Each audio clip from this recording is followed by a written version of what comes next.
Chapter 2 Paranoia. I arrive at my apartment door and fumble the key to the ground, struggling to pick it up. My hands are shaking and my throat closes up. A wave of merciless doom crashes against me like a fierce and catastrophic tsunami.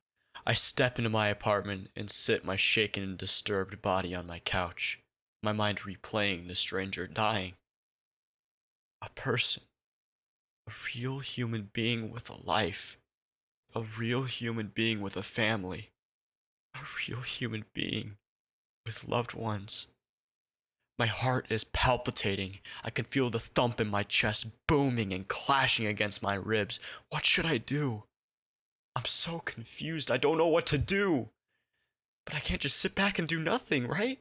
Not to mention, I saw inhuman abilities beyond anyone's imagination right in front of me.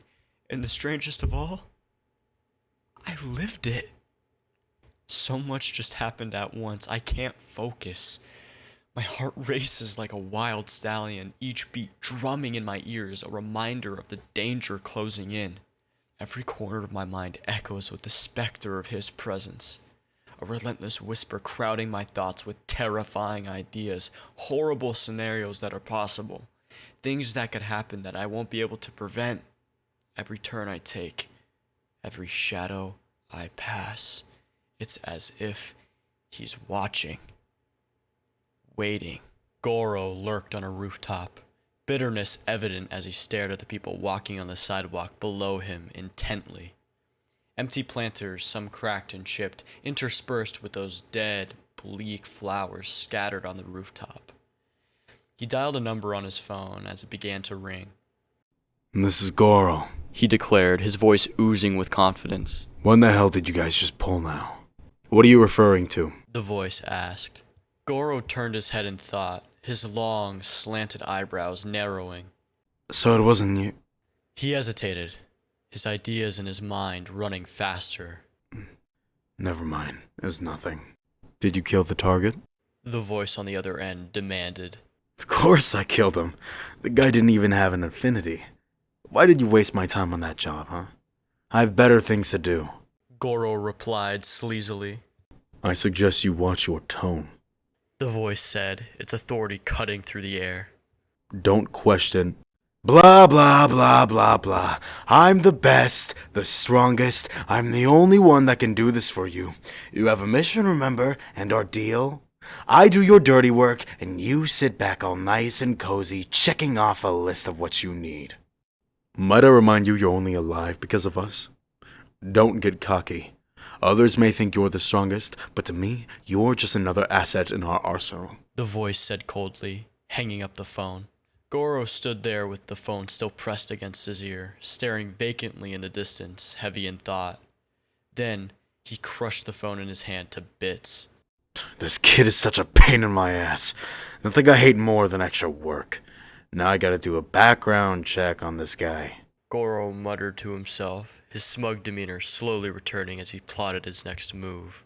I need to call Noah. I need to process all this. I need to get my mind off things. I pick up my phone as my hand shakes, scrolling through my contacts to find him. Each ring was a plea for him to pick up. Hello? Hey, Noah. I'm wondering if you want to hang out today. Maybe even right now if you can. Yeah, that would be great. My shift ends in 20 minutes. Just meet me at work, and we can head out. What place were you thinking? Oh, yeah, I'm thinking we can get some pizza at Roberto's. That sounds good. See you in a bit. I hang up the phone. Panic sets in as I change into something clean and head off to meet Noah. This weird feeling sat in my stomach, nerves racing through my body as I walked down the stairs, eventually walking out of the back doors of my apartment building and walking through the streets.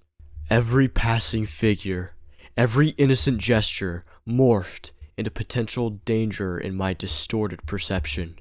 A fleeting glance from a stranger became a piercing gaze, a casual conversation, a covert exchange of information. My never-ending thoughts painted the world in shades of malevolence, casting a pall of suspicion over every interaction. The faintest rustle of leaves sent jolts of electric fear through my body, each footfall of a passerby a potential harbinger of danger. The city's symphony of sounds became a chorus of threats, each note piercing my defenses and intensifying the fear.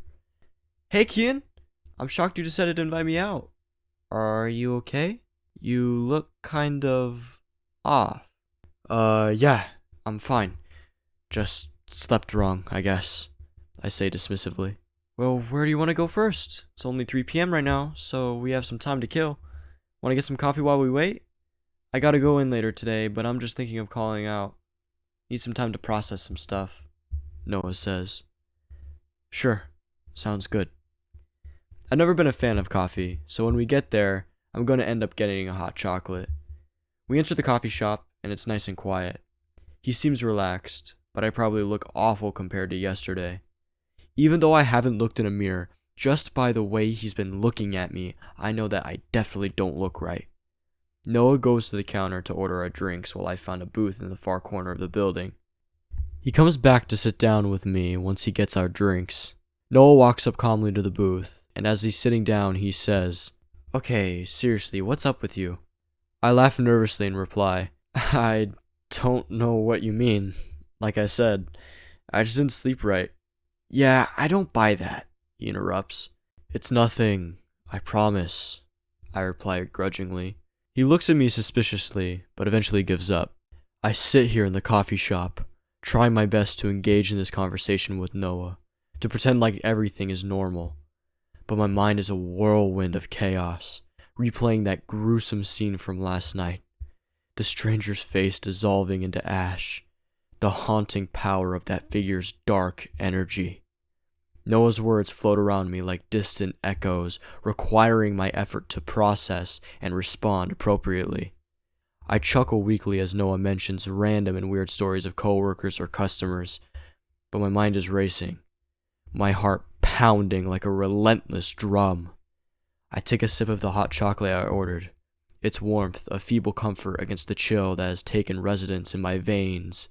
Noah continues to talk, his voice a soothing background noise, but I can't escape the grip of my own thoughts. Noah's concern is palpable, his eyes fixed on me with a mixture of curiosity and worry. He's always been there for me, just in my corner, and he can sense when something is off. I've never been the type to wallow in my own feelings or even really complain about it, but, even so, he's never once complained about it. He lets me keep that private if I so choose. He's let me in, but I haven't let him in. And I wonder, is that unfair to him? Yet, how can I possibly explain the inexplicable? How can I tell him that I had witnessed something so horrible, that I had stumbled upon a world of powers and malevolence beyond imagination? How can I share the weight of my own vulnerability? You know, Kian, Noah's voice breaks through my reverie. We're friends. You know you can vent to me anytime about anything, right? I manage a weak smile, the kind that doesn't quite reach my eyes. Yeah, I know. Thanks, Noah. Noah's gaze lingers on me for a moment longer before he nods and turns his attention back to his drink. The warmth of the coffee shop offers a stark contrast to the chill that has taken residence within me. I wish I could confide in him, spill out the truth of what I had witnessed, the terror that has gripped me. But I am trapped in the suffocating embrace of my own fear, unable to find the words that could bridge the gap between my reality and his. This ringing in my ears gets louder and louder, everything feeling like it's getting closer and closer, closing me in, harder to breathe, harder to move, like it's crushing me. "So what's your take on superheroes?" Noah asks, his voice drawing me back to reality. I try to shake off the heaviness that clings to me, focusing on his words. "Superheroes, huh? Well, I guess they're cool in comic books and movies, but if they were in real life, I don't think they'd be like that." Noah chuckles. "Yeah, no flying capes or laser beams shooting out of their eyes." I manage a small laugh, a flicker of normalcy amidst the turmoil. "Exactly. But you know, It really would be horrible if they existed. My mind has very quick flashes of the things that I had witnessed, almost reminding me that I am not safe. Noah grins. Really? I think it would be awesome. Only I know how wrong he is. We both share a laugh. The tension momentarily eased. The shared laughter and the camaraderie that makes Noah so dependable. We met all the way back in kindergarten. We stuck with each other. And when I look back, he was always just there. He doesn't deserve to have me throw everything I saw on him all at once. I don't even know how he'd react. We both don't know many people, but I can confidently say that he's the one person I can consider a friend. Noah's voice continues to wash over me, his stories and laughter blending into the background noise of the coffee shop. And as we sit there, I can't help but wonder how long I can keep up this facade. How long I can shield him from the truth that has become an indelible part of my existence. As the minutes tick by, I find myself growing increasingly restless. The walls of the coffee shop feel like they're closing in. The air growling, stifling, and suffocating. I need to get this feeling out, to escape this torture. You're right, I say, cutting the silence. There is something bothering me. Noah looks up from sipping his coffee. Whatever it is, you can tell me. Last night, when you carried the kid to the hospital, I needed to go to the store. So I went through the shortcut we have, yeah. Noah interjects. I nod. Right. Everything was normal, but then I heard something. Some arguing or yelling. I went to check it out, and then I saw two guys. Noah leans in. Yeah? The guys I saw. One of them killed the other one. Right in front of me. But he didn't just kill him with a knife or gun. He just grabbed his head and then it was gone. A pause lingers. Noah looks at me with a slight grin. Man, you almost got me. You had me going there for a second. I leer at him, my gaze never fading. He stares back as his expression slowly melts. You aren't joking, are you? Noah begins to get flustered. Kian, why haven't you gone to the police? I hang my head down, weighed down by the events I had witnessed. Or maybe the fact I hadn't even thought of that. In any case, what would it matter? What's done is done. What I saw will never go away. I feel so lost. What would Mom do? Noah sits up intensely. That's it.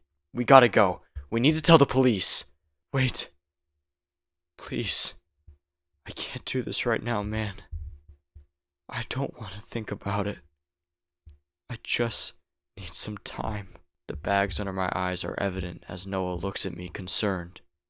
All I need right now is to try and forget for more than 2 seconds.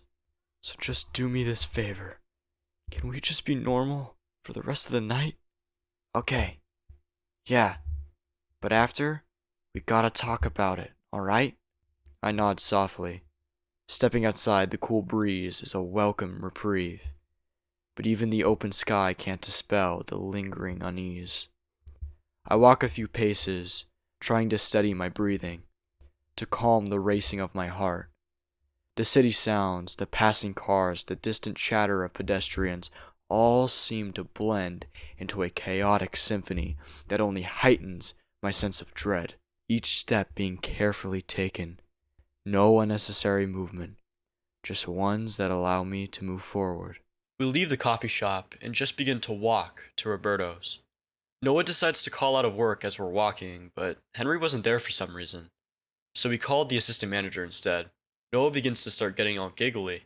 What are you giggling about? I ask. He looks up at me. I'm just remembering that first time we met. It was so long ago, but I can remember it clear as day. Oh man, those bullies just kept picking on you. They did it non-stop. Noah chuckles. Yeah, it was bad back then. They said my freckles were gross. Then you just ended up crying. I laugh. Hey, remember when we snuck out to try camping at the park when we were in 4th grade and got scared by that raccoon? Noah asks. a nostalgic smile spreading on his face. I smile faintly, the memory flooding back. We thought it was some kind of monster. Ran all the way back home at the slightest rustle. Your mom was so mad when we woke her up at 3 a.m., Noah adds, shaking his head. Yeah, but she still made us hot cocoa, I say, my smile vanishing. She always knew how to make things better. You were too busy crying about how scared you were, I say mockingly. Shut up, man, you were scared too, you know, Noah says. Was not. Was too. The last sliver of the sun on the horizon disappears, and the stars begin to make their appearance, reflecting on the dark night sky. It's perpetuating darkness, getting lit up like a Christmas tree. Everything seems to fade away, and even Noah's annoying stories can make up for the bad things I've seen. We walk into Roberto's, and the bright lights cast a warm glow over the worn, checkered tablecloth. Noah and I snag the corner booth, the one with just the right amount of cushioned sag. The scent of bubbling cheese and tomato sauce hangs in the air. You ever wonder if we were Italian in another life? Noah asks. Nah, more like pizza enthusiasts, I say with sarcasm. I lift up my drink. To pizza. Noah lifts his and clinks it with mine. And to best friends who keep it cheesy. I look at him stupidly. That was the most cringe response ever, dude. Whatever, shut up, he says embarrassingly.